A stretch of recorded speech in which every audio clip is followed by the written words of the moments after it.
Hey guys, welcome back to my channel. So I thought today I would show you how I'm going to be making my built-in desk for my office. So I kind of shared with a few people what I was going to be doing, and I had a couple of messages saying they'd be really interested to know how I was going to do it.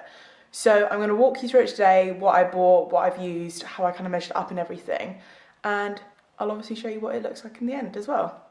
Our office is quite big and square, and we wanted to just have a kind of built-in desk along that wall there, and then on this side of the room that's actually a sofa bed that pulls out, so we can still have guests staying here if they want, but we're going to get like a coffee table and going to have a chill out area over here. So we wanted both of our desks just to be close together up against one wall and kind of look flush. So the idea is that the desktop that I'm going to make today is just going to sit on top of these chest of drawers. So these chest of drawers are from IKEA. I think they're about £55, and they're a kind of dark inky blue to match our blue velvet sofa. So I had a look into loads of different types of wood that we could use. There's something that you could use called a sagulator. I think that's what it's called. I'll link it below anyway. But it kind of, you put in what wood you're going to use, what you're going to put on it. So we're going to put like monitors on it, and it calculates whether it's going to sag or not. So that was a massive thing for us, because originally I was looking at plywood, and we would have had to get really thick plywood to be able to hold big monitors and things like that. So what we decided to go for in the end was actually scaffold boards. So these are from B&Q. So when you go to B&Q, most big B&Qs will have somewhere where you can get wood cut. So we just picked up all our scaffold boards, took it to the cutting area, and he cut the boards exactly the dimensions I wanted, which is perfect. We got 6 boards, which came to about £90 for a solid wood worktop, which really isn't that bad. You can get reclaimed boards, but I wanted new ones just because I knew someone would be able to cut them to size. So if you've got a saw, you could just buy really cheap reclaimed ones and they'd still be perfect.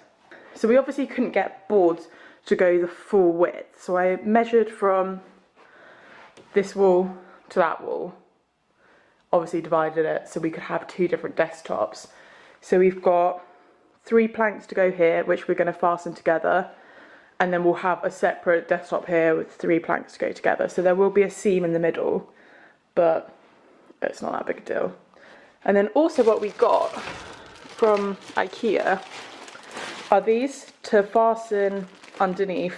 They're basically cable tidies, so all of our kind of extension leads and cords will all be hidden in the cable tidies. So the kind of look I'm going for, I'll drop an image in, is I still want the wood effect. I'm obviously going to sand them down, make them look nice and stain them. Still want the wood effect, but slightly grey, because we've got these grey chairs. So these were from somewhere called Atlantic Shopping, I think. So we kind of want like nice blue, kind of a Scandi grey effect top. So I'll show you what I've used and what I'm going to try to use to create the same effect as what I want. Okay, so what I originally got to use to do the stain is this. It's the Rust-Oleum weathered wood in ash grey.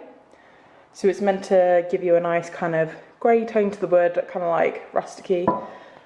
But I tried it out and I really didn't like it. So it turns out like this. It's a very bluey grey. These are just offcuts from the scaffold boards that we've bought. So when you get them cut in store, they can give you the offcuts as well, which I kept to do testers on. But obviously they're not sanded or anything. I just did them really quickly to kind of see what the colour was like. And I don't know if you can see on camera, like it is so blue, which is not really what I was looking for. So I kind of experimented a bit. I also had this left over from when I did some signage for my sister's wedding. So it's just Colran wood dye in Georgian medium oak, which is really good. I tried to find this in a grey and they don't do it, they only do wood colours. So I've got loads of samples and I went through. So I tried watering down the grey even more. So this one's 75% grey, 25% water. This one's 50-50. So as you can see, even when it's watered down, it's still very, very grey. This was a mix of the Colran wood dye and the grey, so 50-50 ratio on those, but that was too brown. That was just the Colran by itself. So as you can see, it is a really nice, if you're looking for a kind of medium oak colour, I would really suggest using that because it is really good.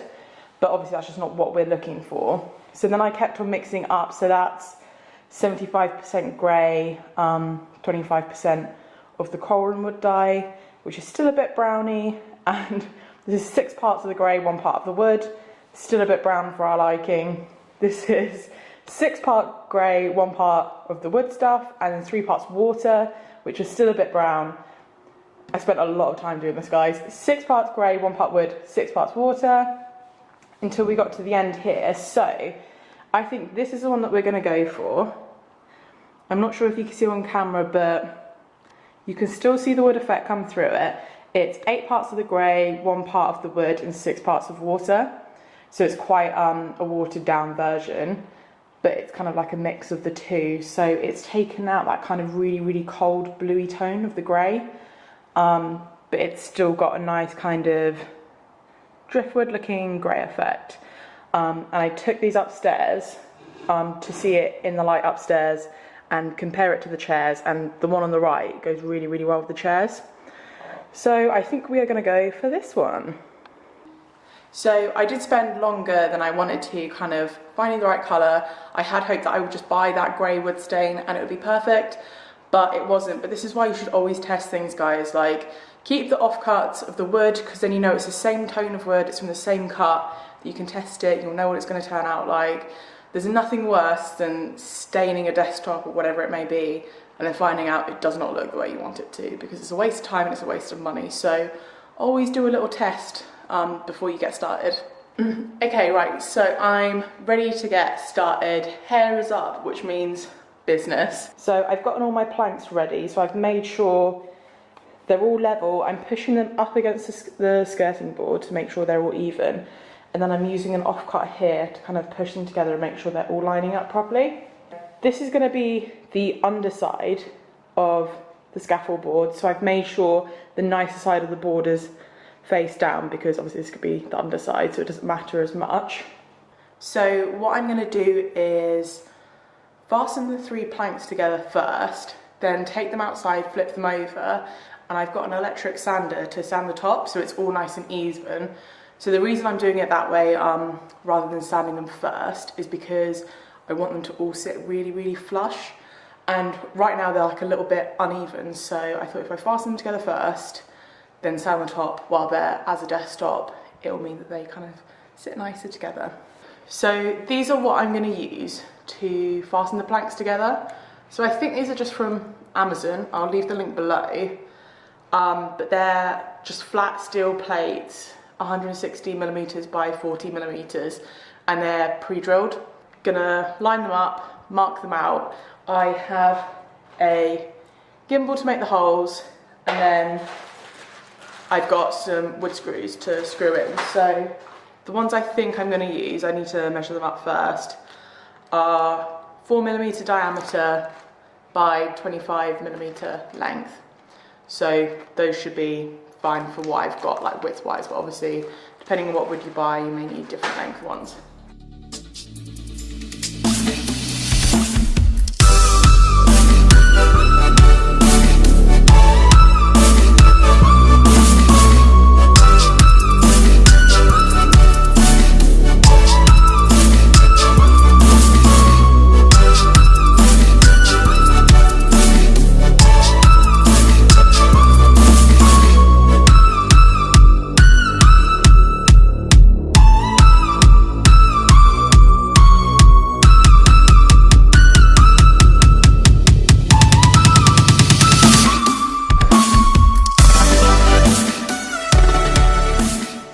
Okay guys, so here are both of the desktops all screwed together, so I thought I'd show you. So this is obviously the top of one of them, so I've made sure they're ones with like nice grain, not too many of the knots.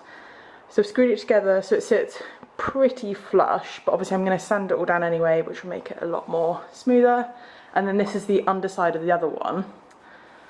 So the reason I've set the joints down so far is because this is the bit that's going to sit on top of the chest of drawers. So I didn't want it to be sitting on the screws and kind of like rocking or sitting uneven, so I thought the smoothest part is going to be this bit. I am going to sand the underside as well because, as you may be able to see, the surface is quite rough, so I don't want people getting splinters and whatnot. So yeah, time to put them outside, sand them down, and then I'm going to clean them with white spirit and then stain them with this stuff.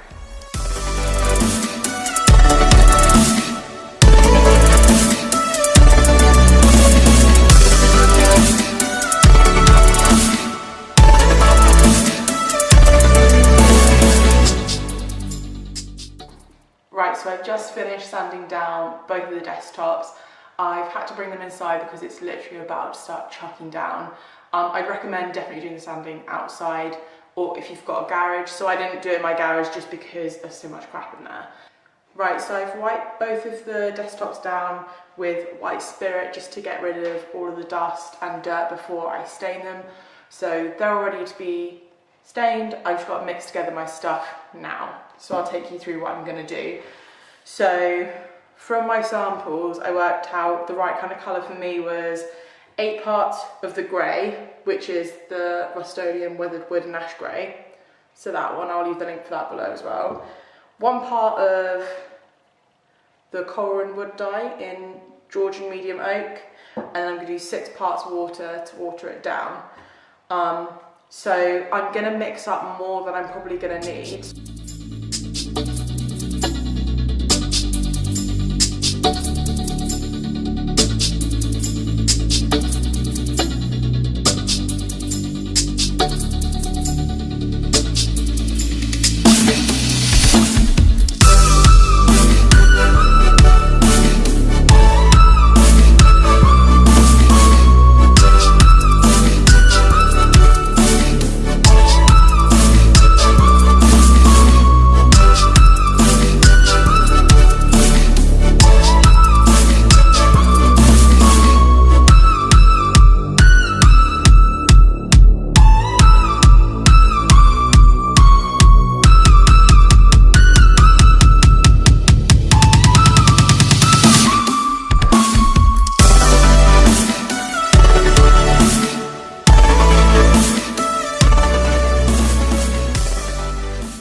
Okay, so I left the desktop to dry overnight and I've brought them upstairs and just literally placed them on top of the drawers. So I'm going to show you guys what it looks like.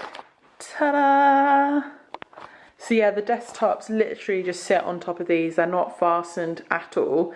I think the grey turned out quite well. It's looking a little yellowy on camera, but this is exactly what I wanted, sort of being able to see the wood grain, but just kind of taking the yellowiness out of the wood.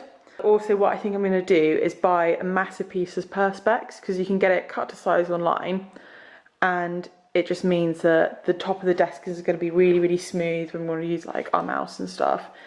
So just to kind of protect the desktop, yeah, and it will just look a bit nicer. But I'm really, really happy, and all in all, so the wooden planks were 90 quid for 6 of them, and then the stain was like £10 for the grey one, which you can buy from Wilko's, and the other one was like 8 quid from B&Q. So it's if you want a massive built-in desk, or even just a little built-in desk, it's definitely a really, really cheap way of getting like a hardwood desktop. I think that's turned out really well. Obviously you can see I've started staging this bit. That bit has not been staged yet. But yeah, really happy with that. Thanks so much for watching, guys. I hope you've enjoyed. If you like this video, give it a thumbs up because it supports my channel, and don't forget to subscribe. I'm posting content weekly, so let me know if there's anything else that you'd like to see on my channel, and I'll be sure to get it filmed. But see you next time. Bye.